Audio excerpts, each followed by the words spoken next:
Okay, so hi there everyone, and this is Krissy from InTheStarsByKrissy.com. And in this video, pag-uusapan natin ang full moon in the sign of Aries, which is going to be occurring on October 20, 2021, around 10:57 p.m. To be exact.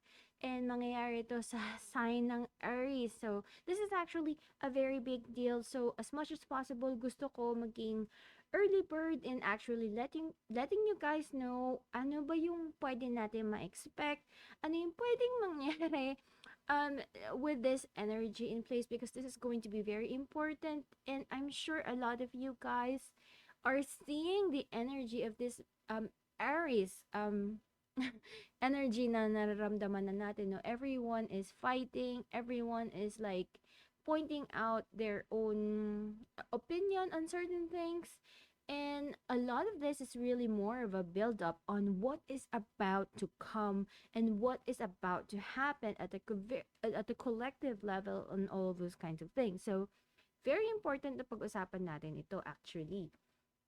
Anyways, um, so what we have over here on the screen is yung chart natin for the full moon. So I tried to do my best to enlarge the photo para makita ninyo yung mga certain aspects and alignments na meron tayo at this time. So it has also some form of asteroids na kailangan natin magbigay ng atensyon, no?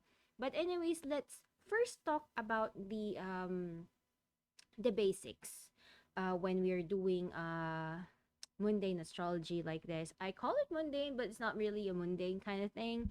It's really more about me giving you guys the information about the energies that might be flowing into this full moon in the sign of Aries.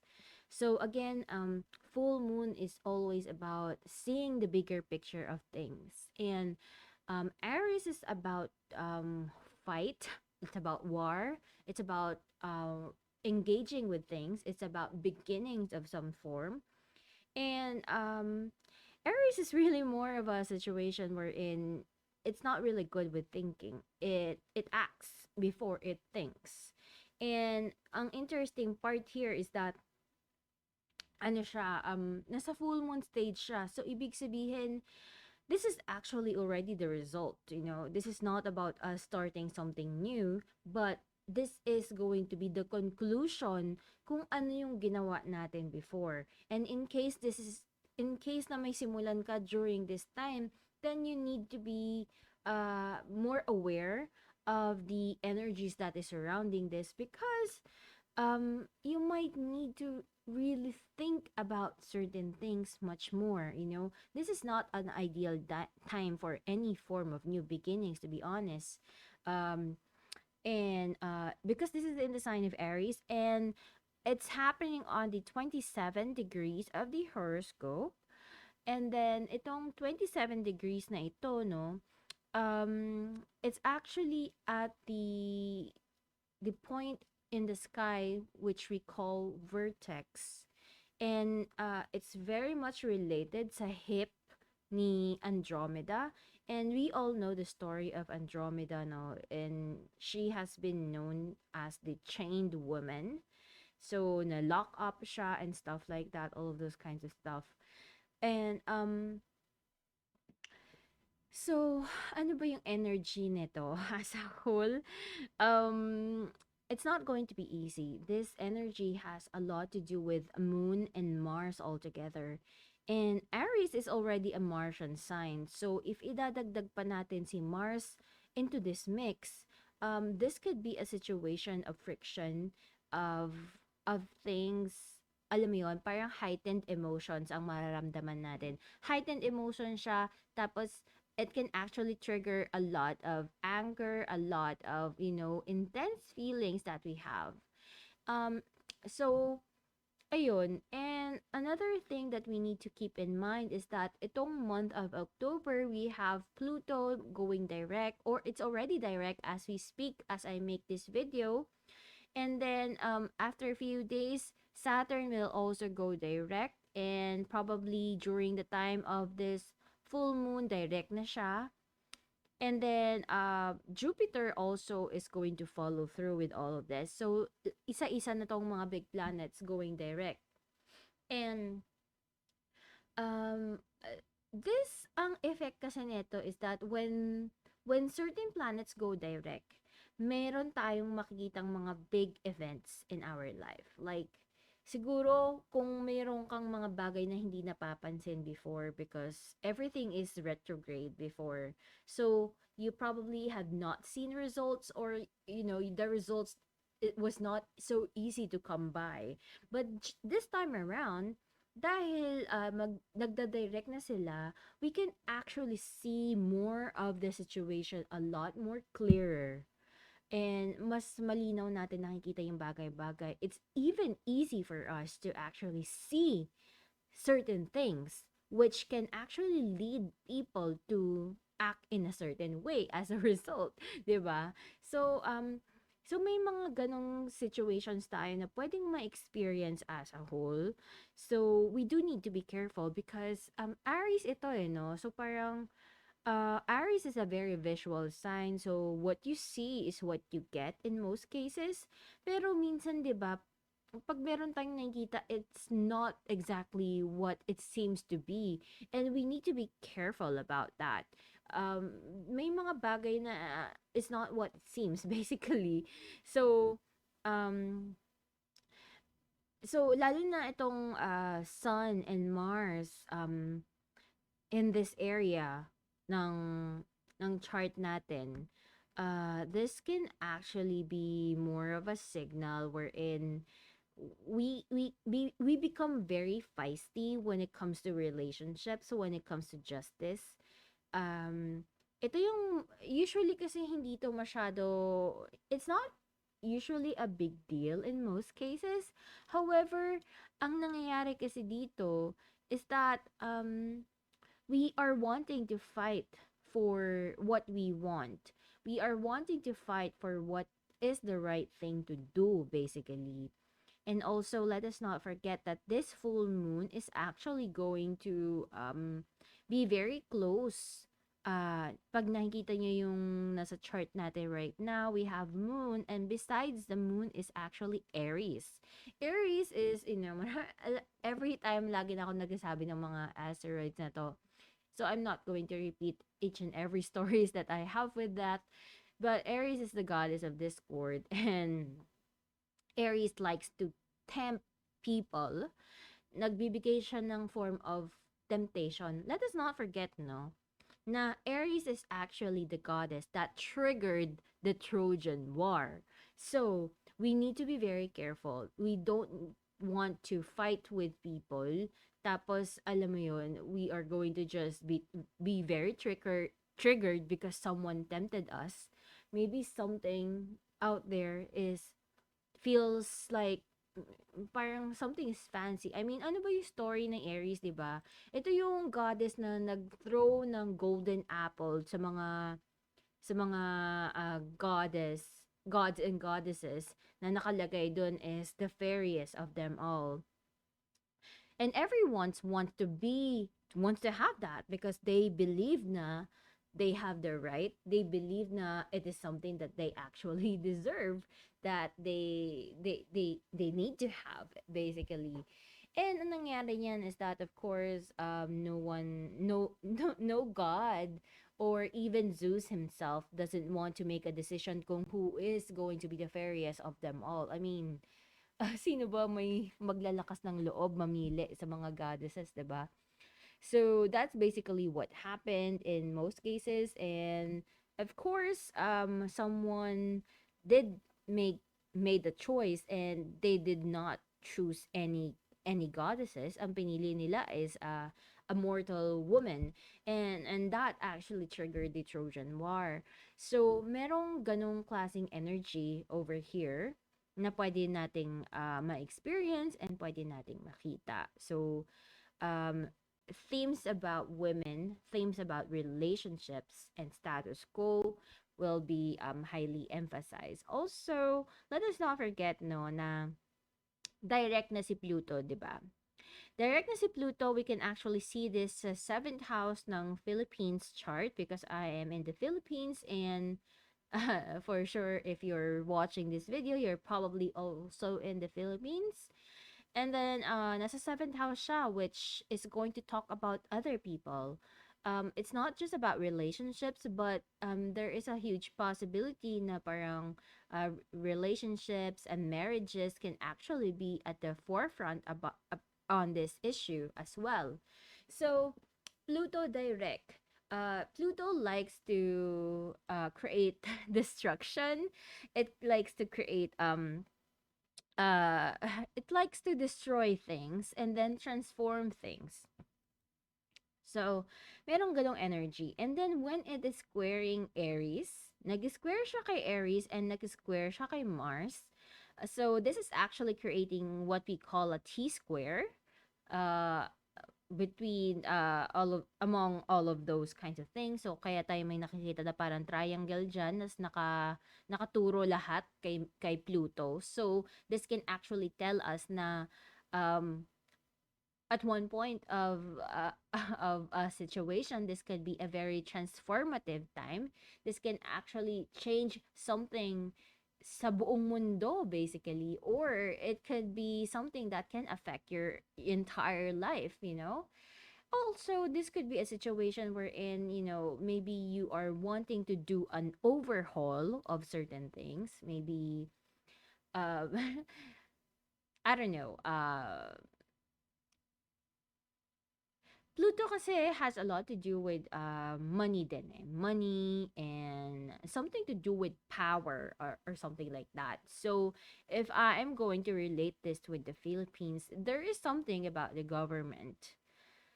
So there's something about the government about here. And hindi ako masyado updated no sa nangyayari sa political life ng Pilipinas. But I would assume na there could be someone in power um that could be the forefront about this situation, and maybe people are thinking na this is the right thing to do, maybe maybe alam mo yon, there's something about relationships and people in power, and the energy kasi nitong full moon na to is that, are you making the right choice or is it wrong? You know, are you making the right or wrong decision basically? Meron kasi tong mga energy of regrets and mistakes. So, there could be an energy here wherein um, maybe we had some form of decisions in our life na parang not very ideal. Maybe meron tayong mga ginawa in the past, or may mga decisions tayo na na-take na pwede nating pagsisihan. Alam mo yun, we think na we're making a very powerful decision where in fact we're making a huge mistake on certain things. So, isa yun sa mga issue na pwede nating ma-experience, no? And magsisink in ito um uh, the moment na nag-full moon na si Aries onwards. Alam mo yun, and all of those kinds of things. Another way this can actually manifest is that, you know, because this is, meron tayong Libra energy, no? Within the full moon. And if we are talking about Libra, we will check in with Venus. And Venus over here is actually in the sign of Sagittarius. And Venus is actually creating a square to Neptune. And then also it's also squaring with Nessus actually. So, yeah, there could be something na parang alam mo yun, our head is actually in the clouds right now. We cannot make a solid decision na alam mo yun, maybe we think we know it all, but we don't know everything. You know, there's something that we really don't know. And minsan kasi parang masyado nating pinipilit na tama tayo, pero hindi tayo tama, and pwedeng may mga pagkakamali tayo, no? And Venus in the sign of Sagittarius wants to go bold with certain things. Alam mo yon? It wants to do what it wants to do. And ayaw nito magpatalo. Ayaw nila magpa-hold back. They don't want anyone controlling them and stuff like that. Basically, it doesn't know self-control in most cases. And with Neptune right there, we might just regret that later. Alam mo yun? Or meron tayong desisyon na pwedeng magawa, and that can actually lead us to trouble later. Or alam mo yun, this could also talk about an element of going overboard and being so much being prone to excess, being excessive, being abusive, being possessive in a lot of things and stuff like that. Alam mo yun, those things are actually quite possible. Um, Pwede natin silang ma-experience, pwede natin silang i-pursue, and that can be a trouble on its own. And this could be an element wherein we might be fighting for the truth, but for some reason, alam mo yun, there's something that's over the top. So, may something na excess dito, you know. So yeah, it's actually creating also a square to Lilith and the North Node kung nasaan si Sedna. So, this energy is really, we all know the story of Sedna. It has a lot to do with betrayals of some sort. So, we need to be careful on who we trust. Kung ano ba yung faith natin, you know? Sino ba yung pinagkakatiwalaan natin? Ano ba talaga yung pinagkakatiwalaan natin and stuff like that. And also, let us not forget that the ruler right now of Venus is actually Jupiter, which is in the sign of Aquarius, which rules the masses of people, you know. So, baka maraming mga tao magwawala or something like that. Or there could be something to do with the internet as well. Internet and relationships. We're actually seeing this, you know. Ang daming tao na nagkakaroon ng mga issue of ng kanya-kanya nilang mga exposures about relationship ni ganito, relationship ni ganyan. It's being shared throughout social media. So, ang daming mga issues na ganun, no? Na kumakalat itong full moon in the sign of Aries. And ang basically, the full moon show us something. It reveals something to us. And ano yung nare-reveal nila? Ang nare-reveal nila is mga baho, mga problema, mga mga pagkakamali ng tao and stuff like that. At the same time, this could also be a situation wherein we might hear from someone. We might, you know, kapag we are in the dark of a certain situation, this can also be a situation wherein we will find out something. Magkakaroon tayo ng awareness about some form of a situation and stuff like that. So, this could also trigger a lot of guilt if you have done something that you're not supposed to do. May mga certain guilt na pwede tong magawa.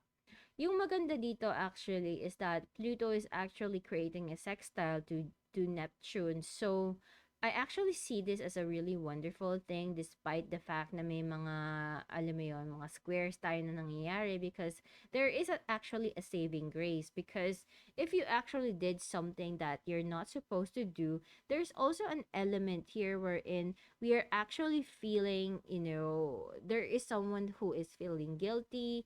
And this is more of a point wherein I want to manifest something that someone has never done before.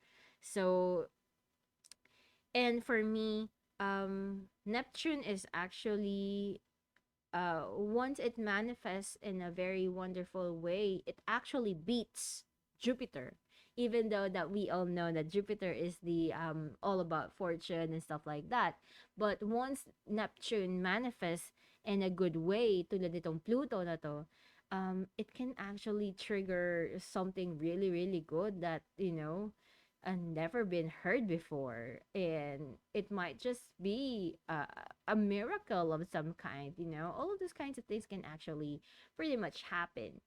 And so ayun. So I also kind of see this more of a way wherein we are going to try to mend the issues that we have. Like, meron tayong mga certain guilts na nagawa and it can actually make us feel uncomfortable. Kumbaga, yung mga gagawin natin, it's not without a price. Meron tayong mga pinagbabayaran. And if you are on your right path, if you're doing things the right way, you'll probably be resolving the situation, resolving the things that we needed to resolve, basically. And this is going to occur in such a manner na um, we can actually make it up. Alam mo yon? um, Finally find the solution para hindi na natin paulit-ulit gawin ang isang problema. Alam mo yun? And when it comes to relationships, maybe you have been feeling guilty about the things that you have done before in the past, then this could be a situation wherein you are going to feel so bad to a point wherein you will need to apologize and maybe say sorry or try to do something to mend the relationship or something like that. So, oopsies. So, isa yun sa mga bagay na pwede nating ma-encounter, pwede nating ma-experience as a whole. So, that's actually pretty much of a good thing, I would say. And ano pa ba yung mga iba nating kailangang i-mention for this?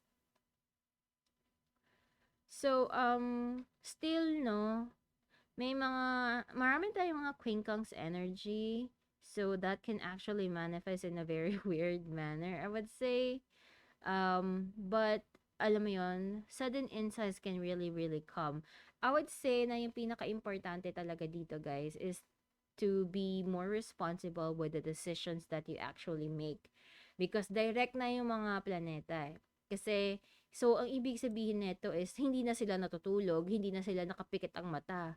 They can actually look at you straight in the eye. So, kung merong kang kailangan pagbayaran, ito yung time na baka pagbayaran mo yun and stuff like that. Uh, it really depends. It really depends, no? Kung how it actually manifests for you. But definitely relationships, meron tayong kailangan itama. Lalo na naka-square ito sa Libra ng Sun and Mars. It's very, very fiery, guys. So I would say that this is not going to be an easy full moon. As much as I want to be positive about this can actually mess up your mood. This can, alam mo yun, this can actually create some form of excitement for some people. But if you are not seeing things clearly, kumbaga, kung hindi ka mag-iisip sa mga desisyon na gagawin mo, pagsisisihan mo to, siguro matutuwa ka for a short while, but later on, magkakaroon yan ng problema. So, at the same time, no, if you actually did this, if maybe nauna yung realization mo, if nagawa mo na yung mga realization process mo, siguro during the new moon or something like that, you are going to receive the blessing sa full moon area na parang finally nandito na yung kailangan kong gawin. Alam mo yun, nagawa mo na lahat. So, yun yung maganda eh. If you've done the work during the new moon phase, habang nag-transition siya to the full moon, then you might see the result of yung outcome ng mga realizations mo. Of course, the energy still applies. Maybe meron ka pa ring mga sacrifice na ginawa. You have learned things the hard way. Basically, we all have learned things the hard way, and that is going to be the lessons here. And with that full moon, something is going to show up in in certain areas of our life kung nasaan ang Aries and Libra axis mo in your own chart. You do need to be careful, no, of creating problems for yourself.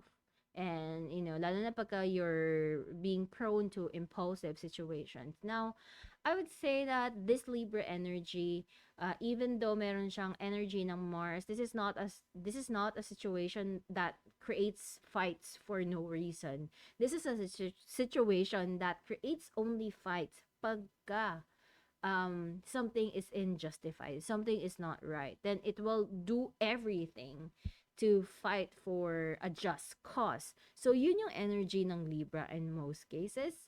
So yeah, and even though you try to cheat your way into things, guilt is going to follow you through. And you will want to work on that. Uh, uh, you know, I would say that this can actually create a situation wherein some form of action is going to come by into our life. It's either some form of action or some form of person is going to come by. At the end of the day, Mars energy always talks about a male figure, a male. So, I don't know how is this going to manifest when it comes to the Philippines. So, hindi ako masyadong updated sa mga political stuff natin. But, I would say that this is a more of a situation wherein it's either, I don't know, something to do with the male and female ang focus dito. But, even though, I don't know, because Libra energy kasi, no, it always tries to see the two sides of a situation, but minsan wala kasing result na nagagawa yon. So, I really see this more of a situation where in a relationship or a contract is going to get formed and realized during this time. We might start something, or we might find a way to begin something in terms of our path in life, our relationships, and stuff like that. And so, and also whenever Mars is actually in the picture of certain things, a male figure is actually going to come by, to the forefront of our life, or our each of our lives and stuff like that. All those kinds of things.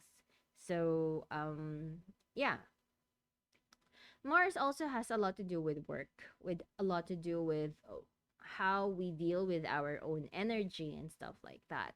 So all of those things are coming into play. Also, this can also manifest in a way wherein you might be, spending a lot of money, and then you realize na the money that you spend is, maybe it's useless, or maybe you got scammed, or maybe, I don't know,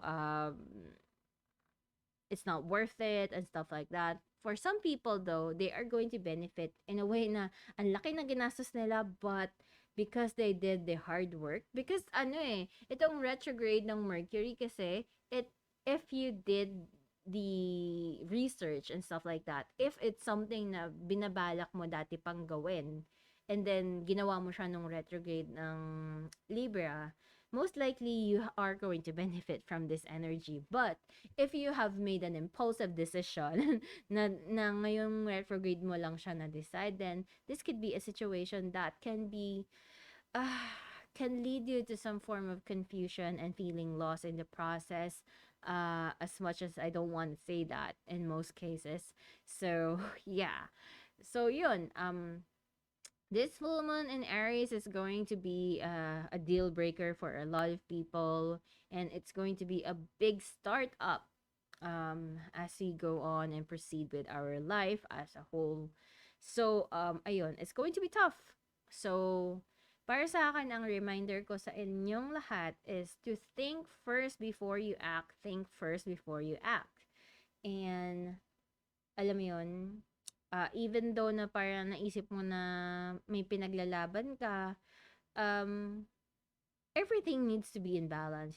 We cannot do something overboard to a point wherein we're stepping other people's feet or something like that.